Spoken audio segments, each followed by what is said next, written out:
I have been studying Mother's grimoire. Do you wish to hear what I have found? 'Tis not what I expected. I had hoped for a collection of her spells, a map of the power that she commands. But this is not it. No, there is much of interest within her writings, things I did not know, and one in particular I would never have suspected. Here, in great detail, Flemeth explains the means by which she has survived for centuries. Oh, if only 'twere so. Flemeth has raised many daughters over her long lifetime. There are stories of these many witches of the wilds throughout chastened legend, yet I have never seen a one, and always wondered why not. And now I know. They are all Flemeth. When her body becomes old and wizened, she raises a daughter, and when the time is right, she takes her daughter's body for her own.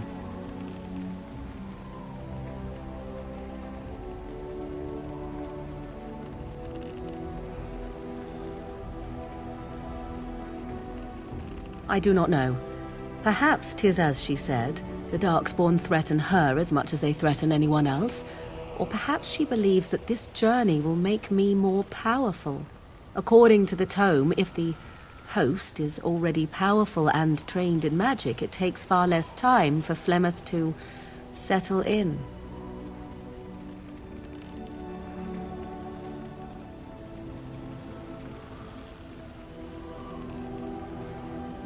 There is only one possible response to this. Flemeth needs to die. I will not sit about like an empty sack waiting to be filled. Flemeth must be slain, and I need your help to do it.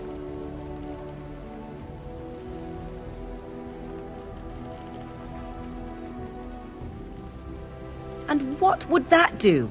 At best, I would receive pointless reassurances. At worst, Flemeth would imprison me once she became aware I know what I do. I know my mother well enough to be confident she would show no mercy when it came to her own survival. I must do the same.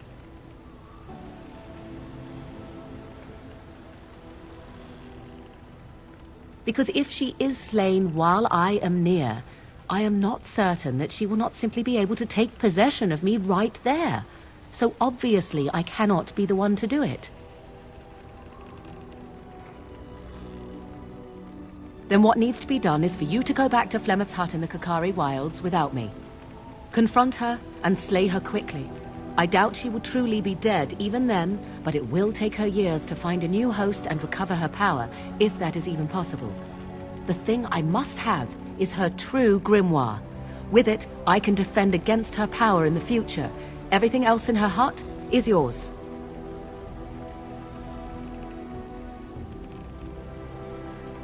I am grateful. The sooner this can be done, the sooner it will set my mind at ease. I was just thinking about what happened to the elves, and I'm reminded of a song sung to me many years ago. It was when my mother died, and this wise elven woman comforted me and told me that we shouldn't fear death or hate it. Death is just another beginning. One day, we must all shed our earthly bodies to allow our spirits to fly free.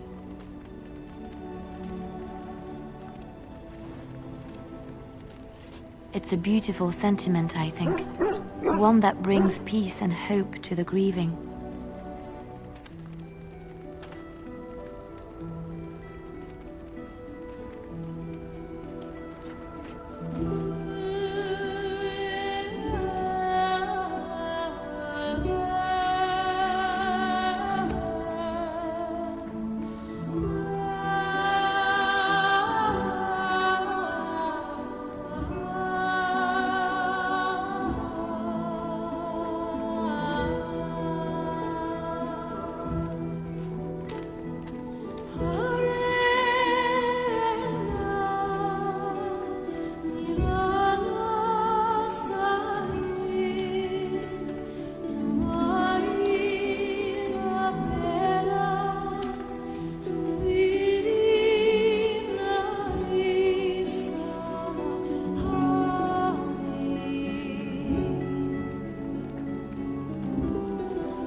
What's on your mind?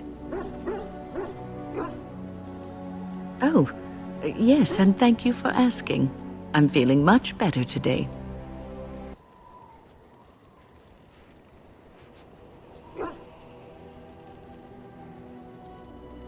Well, thank you for your kindness, my dear. It certainly warms these rickety old bones. Gloves? You're giving me gloves? What for? I did not mean to sound ungrateful. It is just... Wait, these are Dalish, are they not? My mother was Dalish, and had a pair very similar to these.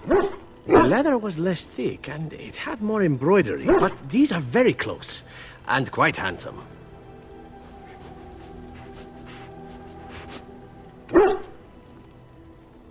Do I seem surprised?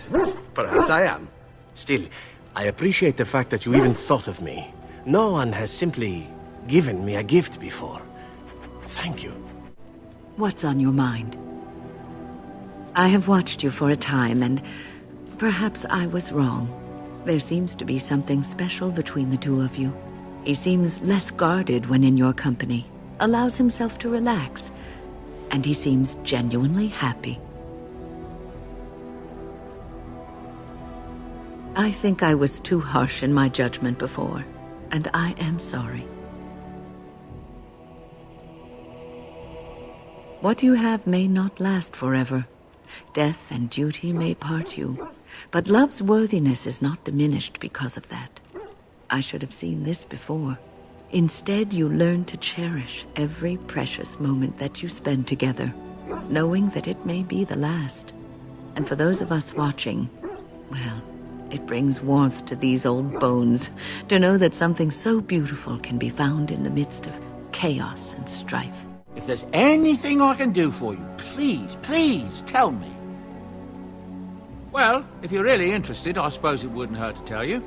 I am originally from Orzammar, the famed dwarven city that lies beneath the stately Frostback Mountains. I was a merchant there, too. Merchant caste. These things are in the blood, you know. You can't just leave them behind. I ran a fairly successful business. Rare artifacts, you know. Old things, grand things. The nobles loved them. Reminded them of the lost glory days, I suppose.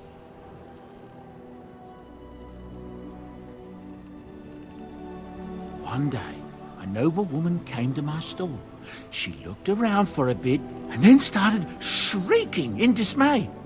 Apparently, she believed that a pair of braces I had for sale once belonged to her brother. He'd been lost in a cave-in, you see, while on an expedition to clear out the Darkspawn from one of the tunnels running close to the city. They were made specially for him. They're unique, she shrieked. He stole them from my poor brother's corpse. She had me arrested on the spot, of course. Nobles, they're touchy like that. Well, I didn't steal them. You see, I'd been paying these castless thugs to venture out into the deep roads for me. The lost tigers, they're full of things that people left behind. Sometimes you can find a treasure, something worth a little gold. The noblewoman, she wasn't too happy with the theft of her brother's braces. I don't know what they planned for me, and I didn't want to find out.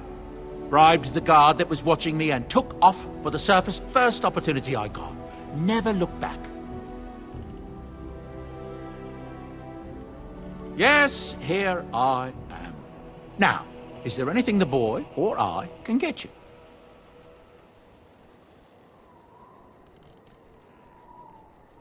Ah, yes. I'm married to a fine woman back in Denerim, it's true. She'd give me a son if she could, but that's not likely to ever be. Sandal here.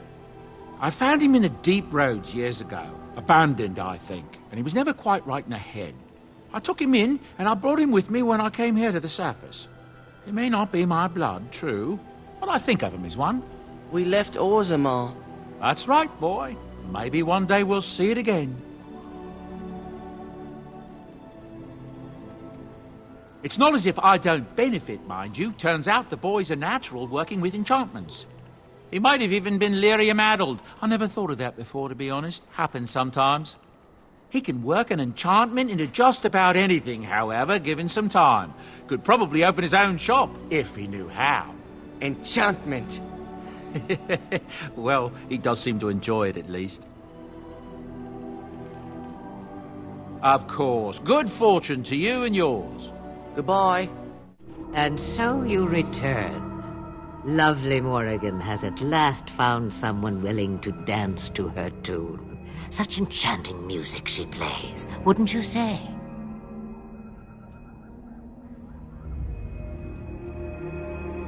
Oh, how interesting. Speak then. You have come far, and I am nothing if not hospitable.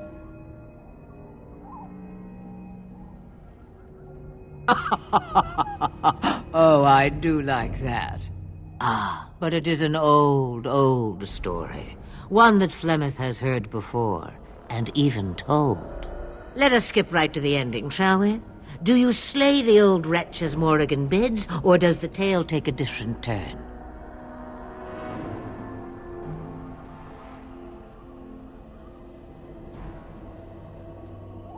Morrigan wishes my grimoire? Take it as a trophy. Tell her I am slain. I go. Perhaps I surprise Morrigan one day. Or I may simply watch. It would be interesting to see what she does with her freedom.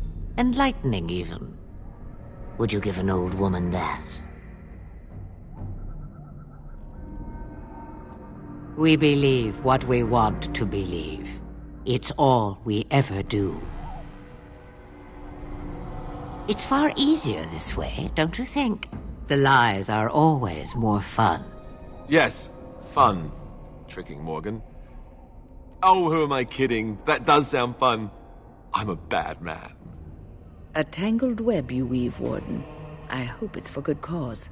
The book is inside the hut, with notes and spells enough to make even Morrigan blush with delight. You and I will not meet again. That I guarantee.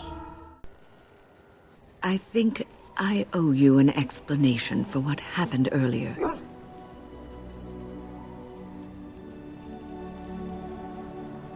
You should know that something happened to me at the tower before you came along.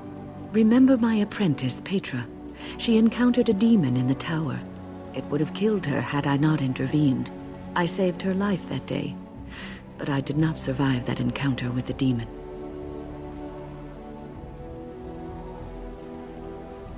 Let me explain fully. I engaged a very powerful demon to rescue Petra. It sapped me of all my energy and will and left me drained. It took everything I had to defeat it. And when I was done, I no longer had the strength to keep my heart beating. I remember my life ebbing away. Everything receded from me. Sound, light. I remember being enveloped in complete, impenetrable darkness. And then I sensed a presence enfolding me and cradling me, whispering quietly to me. The sensation is impossible to describe. I was being held back, firmly but gently, as a mother would a child, eager to slip from her grasp. I felt life and warmth flowing through my veins again. I began to be aware of small sounds and the discomfort of my hip pressing into the cold stone of the tower floor.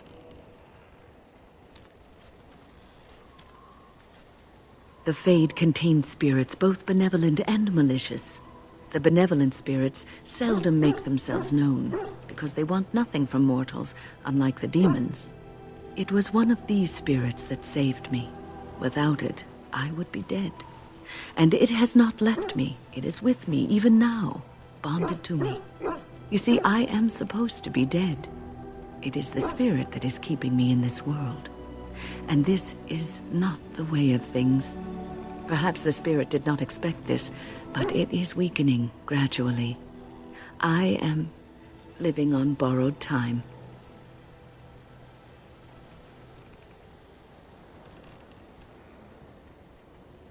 Yes, that we will. not Mother's real grimoire, is it? I am glad you were able to find it after all. My thanks for retrieving it. I shall begin studying it immediately and unlock the power that it holds. What's on your mind? I have always had an affinity for the spirits of the Fade. As a child, I never feared my dreams because I knew they were there.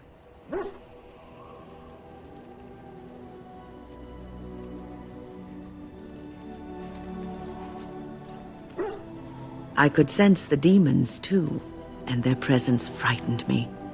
It was the kindly spirits of the Fade that took the fear from me. I've always been able to feel the spirits, even if I never saw them. And as I nurtured my talent in the circle, I became more sensitive. I began to notice every time I was in the Fade, whether it was in a dream or in magical practice, that I was being watched.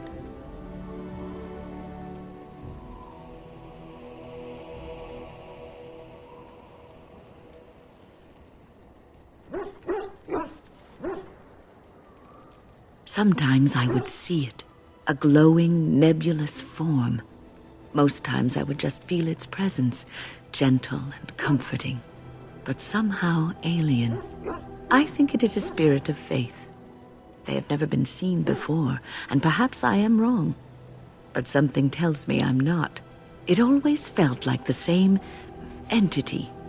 This one spirit was curious about me, and was guarding me, for want of a better word.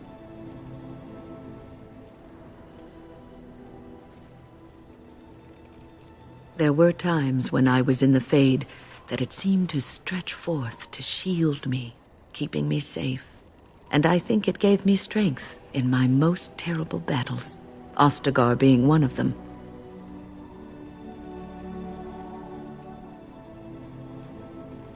I don't know why I was chosen.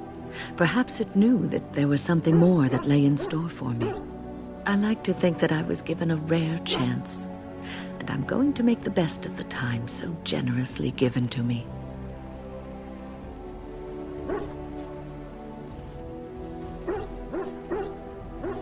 I will not lie motionless in a bed with coverlets up to my chin, waiting for death to claim me. That is not the death for me. And so I will fight alongside the Grey Warden, and help prepare her for the task that is yet before her. So you had better listen to me, because I swear, if I should fall before the end and you don't seem to be doing things properly, I'll get up again to give you a good finger-wagging. You know, I think you'll be all right, even without my help. Cure me? What, am I sick now? Even you know that you cannot cure the dead. And I'm not the only one dying. You are too. I'm just more efficient about it. Ah, child, your concern is heartwarming. But death comes to everyone, and it is not something to fear. People fear not death, but having life taken from them. Many waste the life given to them, occupying themselves with things that do not matter. When the end comes, they say they did not have time enough to spend with loved ones, to fulfill dreams, to go on adventures they only talked about. But why should you fear death if you are happy with the life you have led? If you can look back on everything and say, yes, I am content. It is enough. I think I've led a good life, a full life, and I, for one, am not afraid of death, whatever it may bring. They say that when you die, your spirit travels through the Fade and returns to the Maker. And after that, we'll see, won't we? I try not to dwell too much on the mistakes of my past, of which there are many. I would go quite mad if I did that. But I do have one regret. The greatest misstep of my life, made even more grave because it had dire consequences for someone else. Years ago, I was assigned as mentor to a lad, Anarin. He was my first apprentice. Anarin was an elf, raised in one of the elven alienages, and he was very mistrustful of humans, especially humans in authority.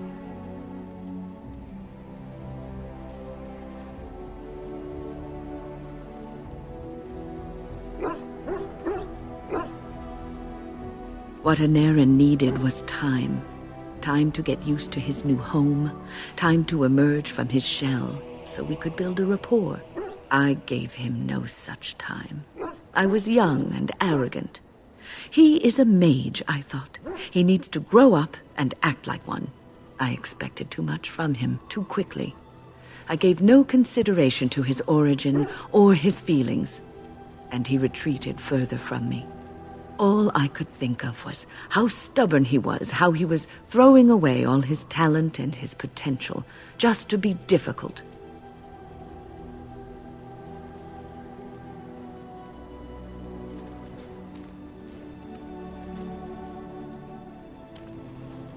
Oh, very much so.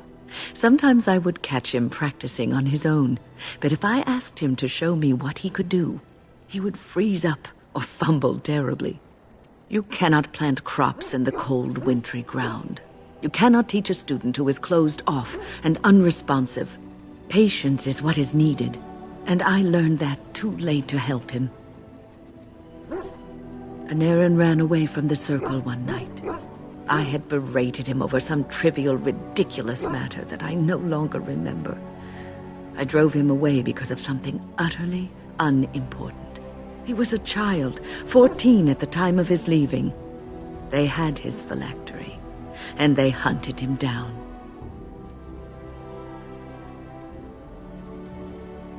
They called him Maleficar, a mage who practices forbidden magic, deserving of death.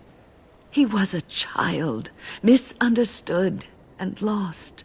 I begged the Templars to tell me if he suffered, if they gave him a quick death. I got no answers from them. I was his mentor, and they wouldn't even tell me what became of him. I should have known better. I had the best mentors. They were kind, compassionate. Why didn't I learn from them? I failed Anarin. All I had to do was listen to him. He would try to talk to me, and I would tell him to concentrate on his spells. He talked about the alienage sometimes, and the Dalish. He always talked about looking for the Dalish elves.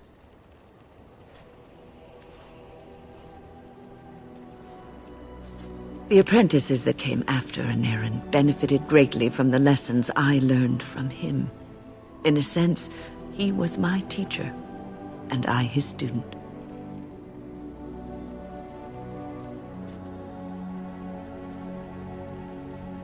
And there it is, my story, my one greatest regret.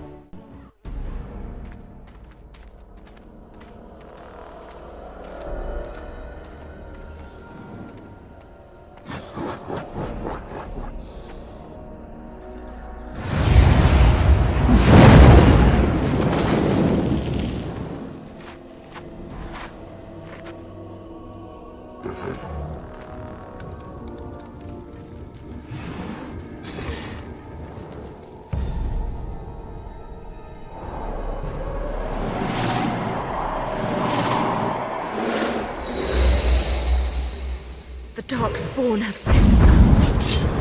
It is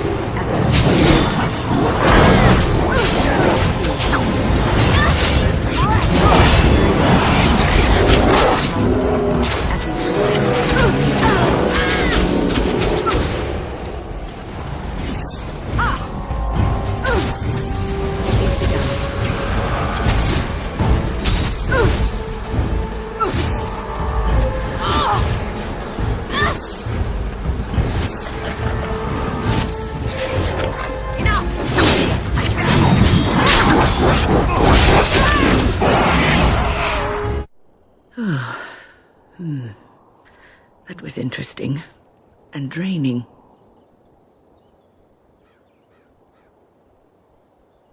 I called forth the spirit that sustains me so that it could lend us aid. I did not realize it would take this much out of me. It seemed a good idea at the time, if a little rash. I think it may have weakened the spirit a little. Anyway, I feel quite all right now, and it seems that my little trick could be useful in a pinch. I promise I'll be careful. And thank you. Your concern is touching.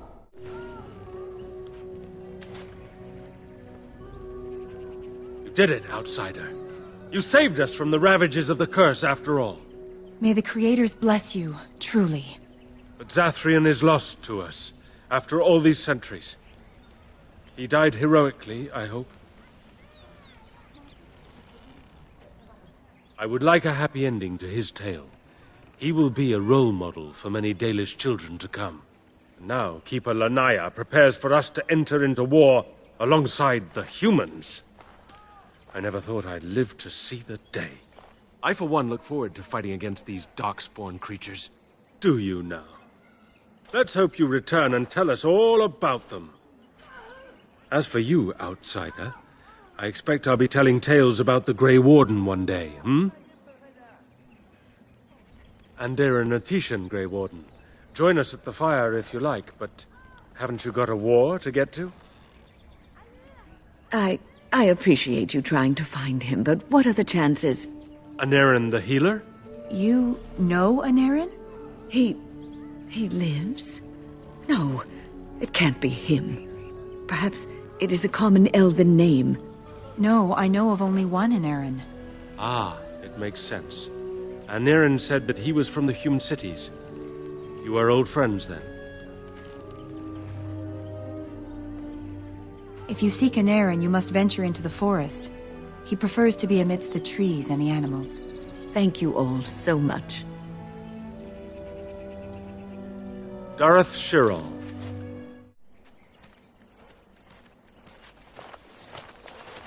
Friends, turn back, please.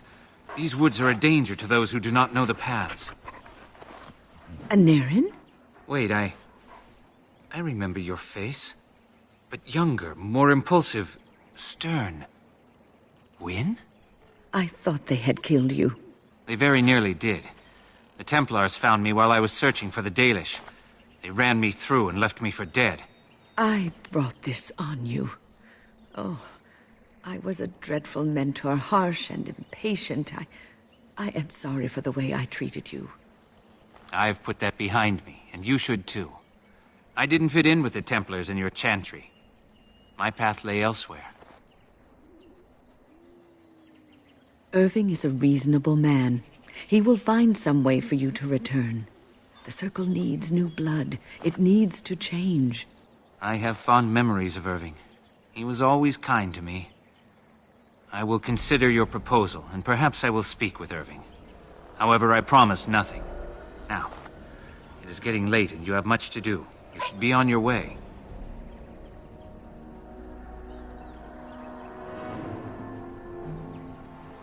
Likewise. My years in the Circle were not a complete waste. I learned more than I let on. You did teach me, Wynne, even if you didn't know it. Look at this. It's the hardened sap of a tree native to this forest. It's been something of a lucky charm for me, and now I want you to have it. Very well. I'm grateful. May your gods smile on you, Anarin. And on you.